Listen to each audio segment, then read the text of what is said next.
यस्य चित्तात् समुत्थिता वेदानामुपकाराय तस्मै पाणिनये नमः। समेषां चरणौ नमस्कृत्य विषयं प्रतिगच्छामि। विषयो वर्तते यत् सिद्धान्तकौमुदीस्थमङ्गलस्योपरि मया विचारः क्रियते। अस्माभिः श्रुतमेव समाप्तिकामो मङ्गलमाचरेत् इति धिया श्रीमता भट्टोजीदीक्षितेन आदौ मंगलम निगदितं। मंगलम वर्तते मुनित्रयं नमस्कृत्य तदुक्तिः परिभाव्य च वैयाकरण सिद्धान्त कौमुदीयं विरच्यते इति। अस्मिन् मंगले बहूनि पदानि सन्ति। प्रथमस्तावत् प्रत्यासत्तिन्यायेन मुनित्रयम् इत्यस्योपरि विचारः मया क्रियते। मुनित्रयम् इत्यत्र षष्ठी समासः वर्तते। मुनीनां त्रयम् इति मुनित्रयम्। अत्र मुनि आम त्रयस्सु इत्यवस्थायां षष्ठी इत्यनेन सूत्रेण समासे जाते सति मुनित्रयम् इति सिद्ध्यति। मुनित्रयम् इत्यत्रापि पदद्वयं मुनि इति अपरं पदं त्रयम् इति अपरं पदं। प्रथमे मुनिः अत्र मनु अवबोधने इत्यस्मात् धातोः मनेरुच्च इत्योणाधिकसूत्रेण इनि प्रत्यये तथा च मन घटक अकारस्य उकारे कृते सति स्वादिकारे च मुनिः इति सिद्ध्यति। त्रयम् इत्यत्र त्रयो अवयवाः यस्य समुदायस्य इत्यस्मिन् विग्रहे संख्यायाः अवयवे तयप् इत्यनेन सूत्रेण तयप् कृत्यये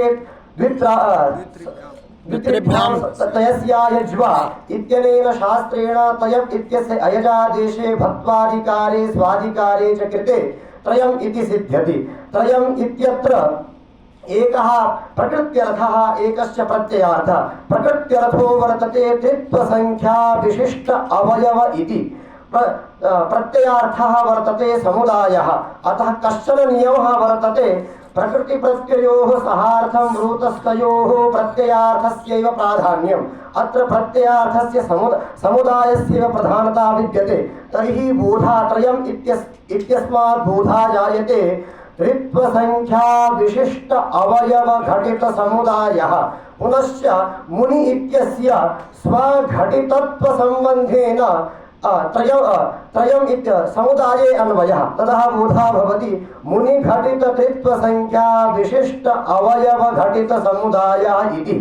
अत्र जिज्ञासा भवति पुनः मुनिः इत्यस्य अन्वयः त्रित्व संख्या विशिष्ट अवयवे कथं न भवति।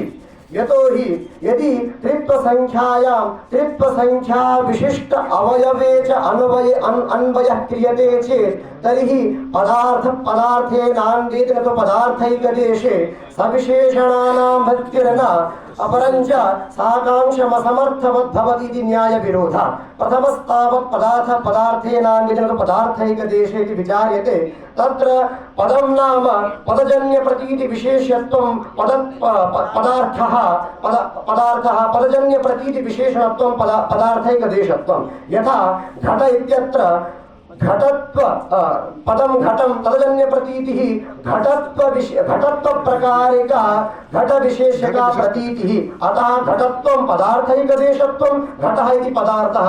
तद्वत् अत्रापि त्रयमिति पदं तदजन्य प्रतीतिः त्रित्व संख्या विशिष्ट अवयव प्रकारिका त्रित्व संख्या विशिष्टावयव घटित समुदाय विशेषका प्रतीतिः। अत्र पदार्थैकदेशः त्रित्व संख्या विशिष्ट अवयव इति। अतः अत्र मुनि पदार्थस्य अन्वयो न संभवति। पुनश्च सविशेषणानां वृत्तिर्न साकांक्षमसमर्थवद् भवति इति दोषात् मुनि पदार्थस्य न त्रित्व संख्या विशिष्ट अवयवे अन्वयः न संभवति। पुनश्च बालमनोरमाकारेण लिखितम् अस्ति यत् मुनि पदार्थस्य अभेदेन संबंधेन त्रित्व संख्या विशिष्ट अवयवे अन्वयः। सा अन्या वार्ता। कथं सा? तत्र पाष्ठिकान्वयस्य चर्चा विद्यते। इदानीं मया अग्रे परित्यज्य अग्रे इदानीं गच्छामि। नमस्कृत्य इति अपरमेकं पदं वर्तते। नमः पूर्वक क्रीधातोः ऊर्यादिषडाचश्च इत्यनेन गतिसंज्ञा क्रियते। परञ्च समास त्वाप्रत्यये त्वा इत्यस्य ल्यप् च कृते सति तुकि कृते नमस्कृत्य इति भवति। नमस्कृत्य इति क्रियामूलकत्वात् मुनित्रयम् इत्यस्य कर्मसंज्ञा भवति। कर्मत्वं नाम प्रकृत धातुपात प्रधानीभूत व्यापार प्रयोज्य फलाश्रयत्व प्रकारिकेच्छोद्देश्याश्रयत्वं कर्मत्वं।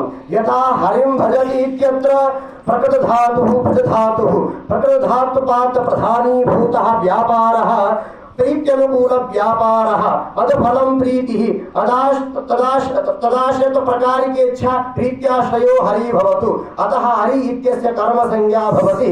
तदुपदेव अत्रापि प्रकृत धातु नमः पूर्वक क्री धातुः तदुपस्थाप्य प्रकृत धातुपात प्रधानीभूत व्यापारः स्वाकृष्टत्व बोधनानुकूल व्यापारः। अतः तदाश्रित प्रकारिकेच्छोद्देश्याश्रयत्वेन मुनित्रयम् इत्यस्य कर्म संज्ञा भवति। पुनः अत्र जिज्ञासा भवति इदानीं मुनित्रयम् इत्यस्य कर्म संज्ञा कर्मणि द्वितीया जन्म द्वितीया च सिद्धा। इदानीं प्रश्नः भवति यत् हरिं भजति इत्यत्र कर्मणि द्वितीया इति चरितार्थः पुनश्च कृष्णस्य कृतिः इत्यत्र कर्तृकर्मणोः कृतिः इति सूत्रं चरितार्थं तर्हि अनयोः तुल्यबलविरोधः अत्र भवति मुनित्रयम् इत्यत्र। अतः तुल्यबलविरोधे परं कार्यं स्यात् इति न्यायानुरोधेन अत्र मुनित्रयम् इत्यत्र षष्ठी प्राप्ता। परंतु षष्ठिर्न भवति। कथमिति चेत् अत्र सूत्रं विद्यते नमस्कृत्य इत्यस्य अव्यय संज्ञा भवति। अव्ययत्वात् लोकाव्ययनिष्ठा खरतॄणाम् इत्यनेन तस्य षष्ठ्याः अपवादः बाधः क्रियते अपरञ्च द्वितीया एव भवति। पुनश्च अत्र कश्चन प्रश्नः समुदेति। अत्र तु नमः इति पदं विद्यते। नमः पदसाचर्यात् किं भवति नमः स्वस्ति स्वाहा सदावलं वषट् योगाच्च इत्यनेन शास्त्रेण नमः प्रयोगे चतुर्थी विभक्तिर्भवति। यतो हि अस्य सूत्रस्यार्थो भवति नमः स्वस्त्याद्यन्यतम शब्द घटिते वाक्ये चतुर्थी विभक्ति भवति। अतः नमः इति पदं वर्तते तर्हि अत्र मुनित्रयम् इति चतुर्थ्यापत्ति दोषः। परन्तु तन्न संभवति यतो हि अत्र चतुर्थी विभक्तिः उपपद विभक्तिः द्वितीया विभक्तिश्च कारक विभक्ति। कारक विभक्तिर्नाम क्रिया कारक संबंध प्रतिपादिका विभक्तिः कारक विभक्तिः। कारक विभक्ति उपपद विभक्तिर्नाम क्रिया कारक भाव संबंधेतर प्रतिपादिका विभक्तिः उपपद विभक्ति यथा उद्देश्य विधेय भावादि। ततः अत्र चतुर्थी विभक्ति विद्यते सा भवति उपपद विभक्ति। तर्हि कश्चन नियमः वर्तते उपपद विभक्तेः कारक विभक्तिर्बलीयसी इति धिया अत्र कारक विभक्तेः बलवत्वात् द्वितीया एव भवति। परन्तु यदि अत्र द्वितीया इति भवति परन्तु यदि नमः स्वस्ति इत्यस्य अयम् अर्थः स्वीक्रियते चेत् तर्हि हरेः काश्यां नमः हरये काश्यां नमः इत्यत्र काशीपदादपि चतुर्थी विभक्ति प्राप्ता। यतो हि अत्र नमः इति पदस्य प्रयोगो विद्यते। तर्हि नमः स्वस्ति इति सूत्रस्य सूत्रान्तरः क्रियते। सूत्रार्थो भवति नमः स्वस्त्याद्यन्यतम पदप्रयोज्या या विषयता तन्निरूपिता या विषयता तादृश विषयता प्रयोजकं यत् प्रातिपदिकं तस्मात् चतुर्थी स्यात् इति। यथा अत्र हरे काश्यां नमः इत्यत्र नमः इति पदं वर्तते। नमः पद प्रयोज्या या विषयता वर्तते विधेयताख्या विषयता तन्निरूपिता या विषयता हरिपद प्रयोज्या उद्देश्यताख्या विषयता तादृश तत्प्रातिपदिकं हरि इति वर्तते। अतः हरि इति पदः चतुर्थी विभक्तिर्भवति किन्तु काशी इति नास्ति तस्मान्न भवति।